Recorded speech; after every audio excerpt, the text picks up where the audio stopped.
What's up, YouTube? It is your boy JB, and I'm here tonight with the review for what's this? What show is this? The Oval. This is season 2, episode 18, you guys, and the episode is titled "Misunderstood." Who in this episode was misunderstood? How many? Is it 22 episodes in this season, you guys? Please let me know in the comment section below. Before we get into the review, if you guys are watching this video or any other video on the channel and you guys are not yet subscribed to my channel, then I need you guys to stop, take me out on this date. I need you guys to do me a favor and hit that subscribe button, hit the like button, hit all the buttons, light them up on the channel. And now with that out of the way, let's go ahead and get into this review, shall we? Where's my backpack at? All right, you guys, so this episode, we picked up where we left off. You guys remember in the last episode that, Richard, him, Dale, and Sharon went to the compound, the Rackadooshie's compound. You guys remember they left the compound and the Rackadooshie's following behind them. And like I said in last week's review, it didn't make any sense to me, right?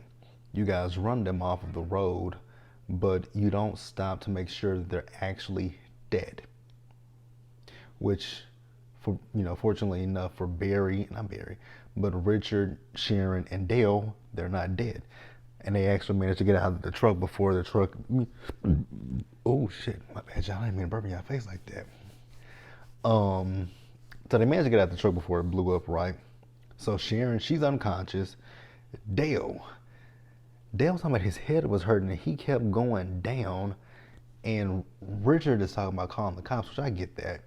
But when he said his head hurt and he was about to pass out, I'm like, Richard, I think he may have a concussion. Like, I kept watching this episode the whole time, like, is he gonna, because I'm thinking he has a concussion because I was watching this episode the whole time. I was like, Dale's gonna pass out at some point. But he never did. Like I said, I really believe Dale has a concussion. But they call for help.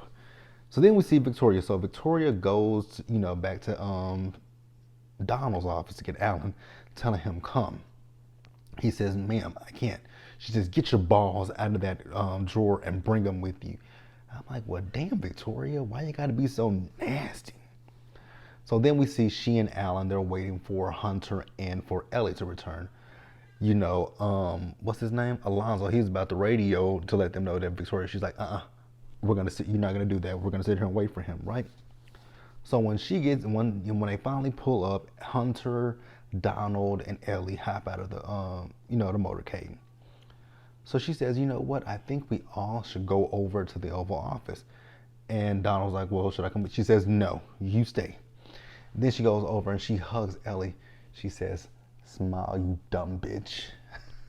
Victoria has a way with talking to people. And the way that Victoria talks to people will get her popped smack dead in her motherfucking mouth. But yeah, she called her a dumb bitch and told her to smile. I told her, you smile, you dumb bitch. You the dumb bitch that's with this man that's cheating on you. But, Ellie can't do that, I guess. So let's move on. Actually, no. We'll keep talking. So they go to the Oval Office, and Hunter asks Victoria, what the fuck is she doing?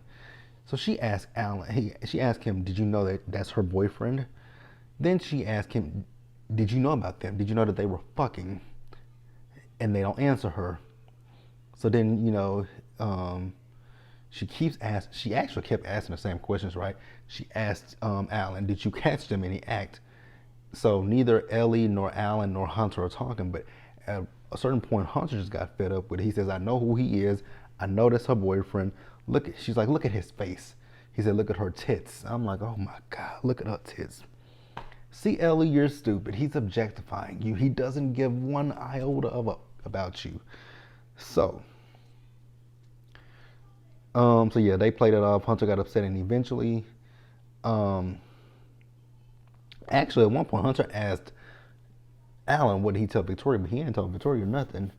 So then, Ellie and Alan leave, and once again, Victoria is still going off. She's talking about, you remember what I told you? Slap or choke or do whatever. I'm like, Victoria, you're advocating for domestic violence. Okay. So Donald comes into the room and tells actually, as Victoria was walking out behind Ellie and Alan, Donald tells Victoria her father is on the line and that he wants to talk to she and Hunter. Actually, let's go ahead and keep talking about it, right? So then they answer the phone, right? So her father says that he's very disappointed in her and the fact that she hasn't called him since the passing of Maud. Damn, they have not buried Maud, have they? I know her father made all the plans for Maud, but damn, they ain't mentioned Maud since the first half of since the beginning of the season 2. Since after, wait, did Maud die the mid-season finale? Whenever the fuck Maud died, they ain't mentioned Maud since.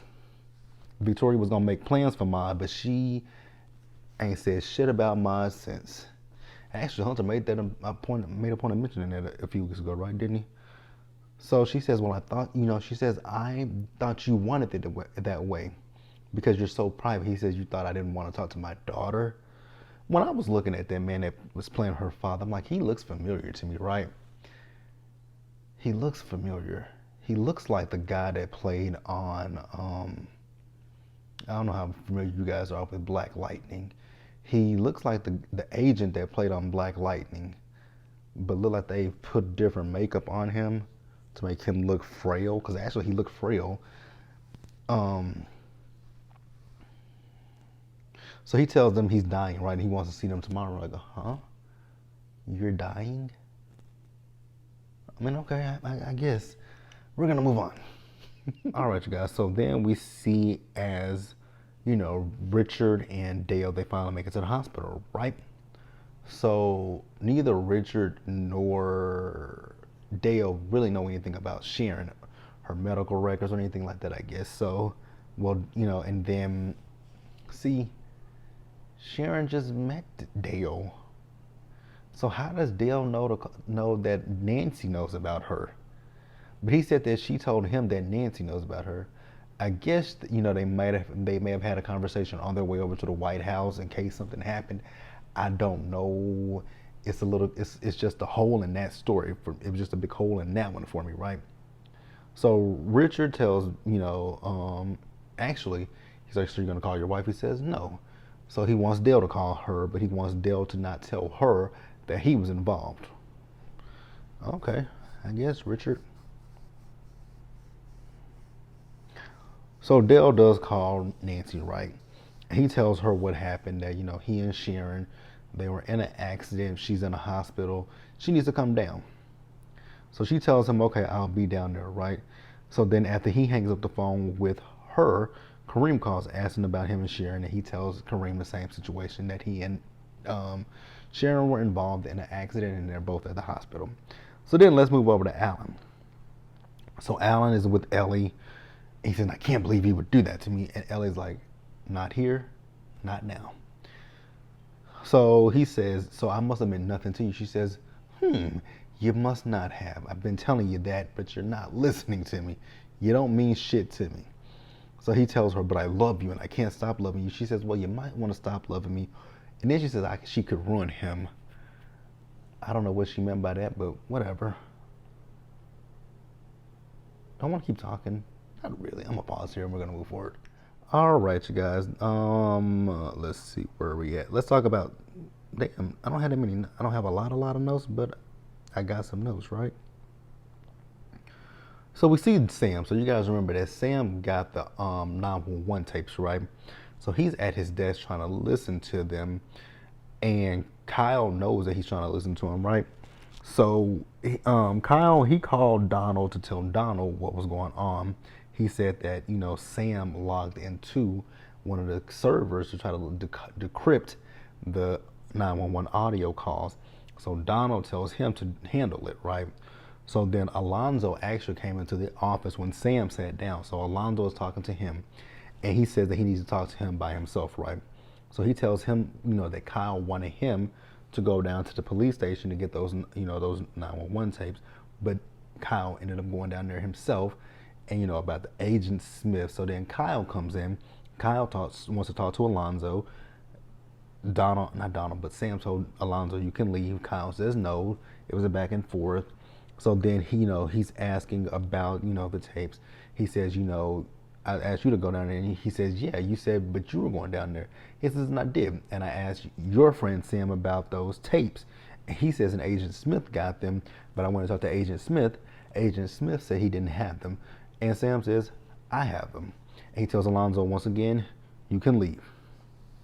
So Kyle wants to know, why does he need them? He says, well, he feels that they're trying to cover something up. he feels that they're trying to cover up what happened with Jean, which is absolutely 100% correct, right? So Sam tells him not to tell anyone. No. What Kyle was trying to, actually, Kyle was trying to basically tell Sam, give me the tapes.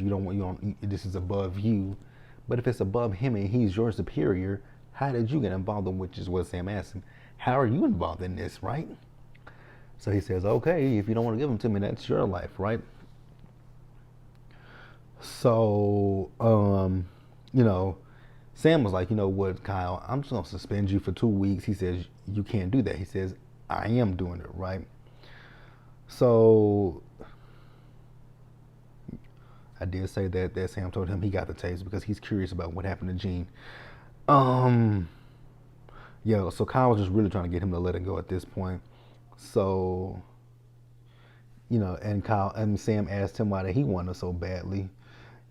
So then after Kyle left, Sam tried to log back into the computer. At this point, Sam doesn't have access to log in. I'm like, oh, I wonder who did that. So let's talk about Donald real quick. So Donald, he goes into the room with Lily. She's in there, working. And, she asks him, what are you doing in here? He says, I'm coming here to get some clothes. She says, well, I have the staff move the clothes to the guest room. So then she asked Donald, why won't you come out? Like, we had a candidate that was openly gay. And I'm like, I'm thinking to myself, okay, this got to be fictional.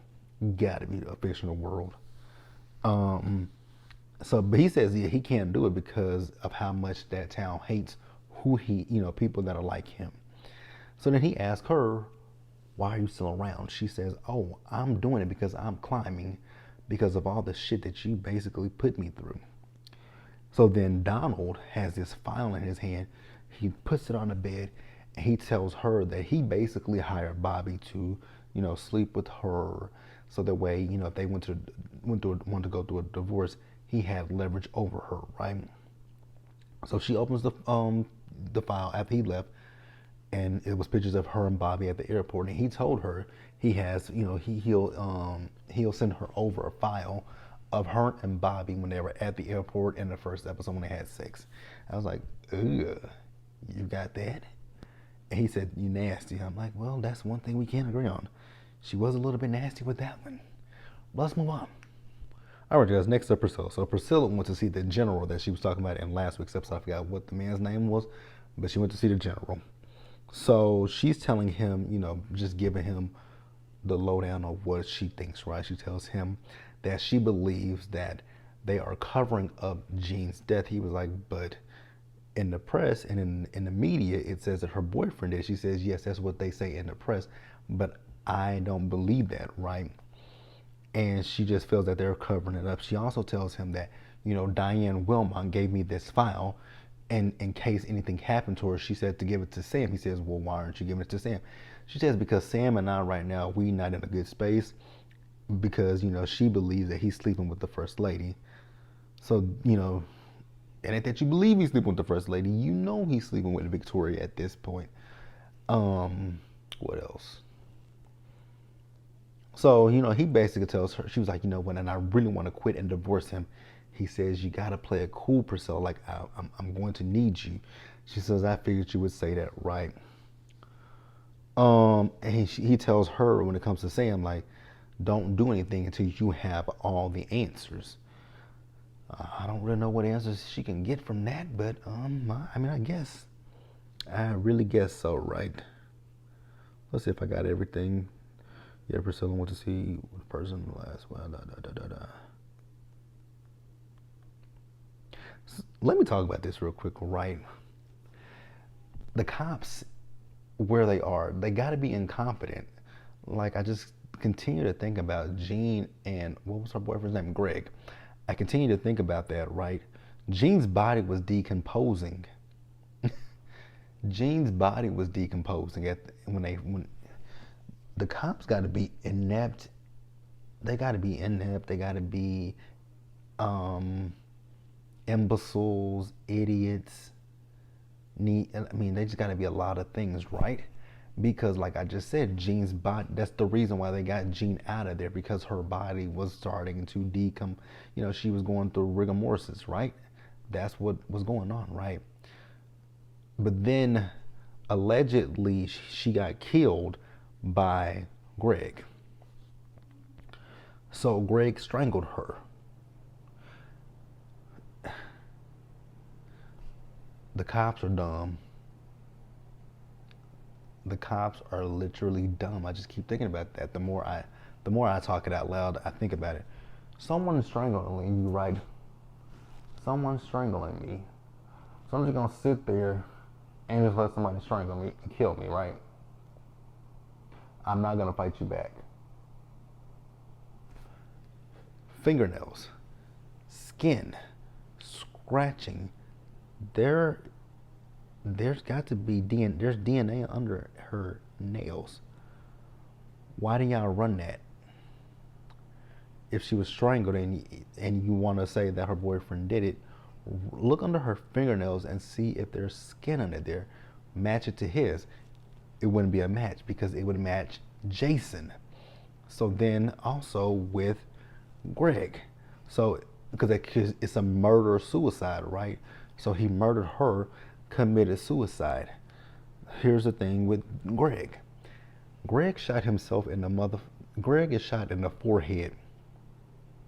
Greg is shot in the forehead. So he fell. When he fell forward right by Jean. How is that possible? How in the hell is that possible? Then suicide. No one takes a gun and put it to their forehead. No one takes a gun and put it right here. You take a gun, you put it here. If you're gonna do it, you put it here or her. It's either here or in here. So if he did it here, boom. Here, boom. Here. I just noticed something too, right? This is the second time Tyler Perry has done this, right? Or someone supposedly was trying to commit suicide, but they shot themselves point blank range in the forehead. Because in the haves and have-nots, and when Vinny shot that cop, but said he tried to commit suicide. You know what? They never closed that storyline up if that man died or lived. Not that I really even give a shit at this point, right? But here he's committed suicide. But even if he committed suicide, where's the murder weapon? Where? Think about it. Like he strangled her, but then he killed himself with a gun right here. Why not shoot her? If it's a crime of passion, you're gonna shoot your lover. You're gonna shoot the person that you're gonna shoot them, and then you're gonna self-inflict yourself. But even still, with Greg, he killed himself. Where is the gun? Where is the gun? A dead body can't throw a gun away. So yeah, them cops are idiots. We're gonna move on and wrap up. All right, you guys. So I honestly don't know why we needed these last two scenes that I'm about to talk about. I don't know why we needed them, and it literally came at the end of the episode. So Bobby has this photo and asks Blakely, "Who is this guy?" She says, "Oh, that's Ben Davenport, former CIA." He says, "Well, can we trust him?" She says, "Yes." He says, "How do I know that?"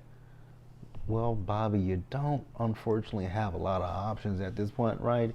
When you have the President of the United States and the Secret Service trying to kill you, you don't have many options, buddy. So you gotta trust whoever people say you can trust, right? Oh, I was like, huh? So she tells him that, that Davenport just spoke with Priscilla, and she told him about the whole rundown with Jean, Diane, everybody. Well, actually, she didn't mention. See, here's an interesting thing. She didn't mention Diane. She only mentioned Jean and Priscilla. But Priscilla, Davenport. So I'm guessing Davenport is the general, right? So he didn't mention the whole shit with Diane. That would have meant, oh my God. because that would have cleared things up, right? That's probably who gave up where Bobby and Max were hiding, right? Because, I mean, you guys remember, Kyle tortured her. Yeah, I think she's dead. I mean, she's probably dead. But Kyle tortured her. That's probably how they knew where to find you. So I think it's kind of odd that he just mentioned the fact that she only told him about Priscilla. You know, he told her about Priscilla and Jean, but never mentioned Diane, because he has the file from the file from Diane. Why did he mention that? Because he's talking to people that he can trust, right? And if you can trust Blakely, why not fill Blakely in on everything? That makes no sense. That doesn't make a lot of sense when we're talking out loud, right? So Blakely tells Bobby and Max that, you know, she's iffy of him, right? Because she says he doesn't check out because I guess her people that she's talked to, they can't account for 4 years of his life, right? So he tells her he was in Moscow under an alias. She said, no way in hell they sent your black ass. And then now I kind of got a little bit offended when she said they sent your black ass to Moscow. I'm like, why couldn't they send his black ass to Moscow? What's wrong with his black ass? Like, what's up with that, sis? So then we see Kyle and Blakely talking. No, that's not Kyle. That's Bobby, Max. Have I been saying Kyle? I meant to say Max. If I've been saying Kyle, I meant Max. So Max and Blakely, they talk, right? And Max is telling Blakely that Bobby's good. And he knows that she's testing him. I don't give a shit. Let's move on. So Nancy finally shows up to the hospital, right? And Dale asks if she can fill out the paperwork. So she starts to fill the paperwork out. So then she asks him what happened. He tells her, you know, that they went to the Rackadooshie's compound. They didn't let them in. But once they left, they ran them off the road and that Richard was with them. That's why I think he has a concussion. I believe he has a concussion because Richard said not to tell her. I think he has a concussion. I'm just surprised that he hasn't collapsed at this point, right? So she calls Richard and it goes to voicemail, right? So then Kareem shows up asking about Sharon. He says that he's her boyfriend. And he says, he's Nancy. He says, you're Barry's mom, right? She says, yes. He's like, oh, well, you're good. You can go home. We don't need you here anymore. I'm like, the fuck? Who are you talking to? And even Nancy said, who in the hell are you talking to? I'm staying here. I'm not leaving. But then at the end of the episode, we see that she left and went home, and Barry was on the table. Now, I will say that scene with Barry on the table, it was kind of reminiscent because, like I said, I did watch a little bit of Ruthless, and it reminded me of that scene. I don't know which. I think it might have been episode 2. After that woman, when they blew that stuff in her face, and she woke up the next morning with all that, the next day or whatever, with all that shit over her. It reminds me of that. But that's the episode, you guys. Let me know what you guys thought about the episode. Leave your comments in the comment section below and subscribe to the channel. Hit the notification bell button so you guys are notified when I drop anything else, and share the video. Until the next one, you guys, do me a solid favor out there. Stay safe. Take care of yourselves. Remember, wash your hands, wear a mask, socially distance, and I'll catch you guys in the next one. Be blessed, you guys, and I'll see you guys later.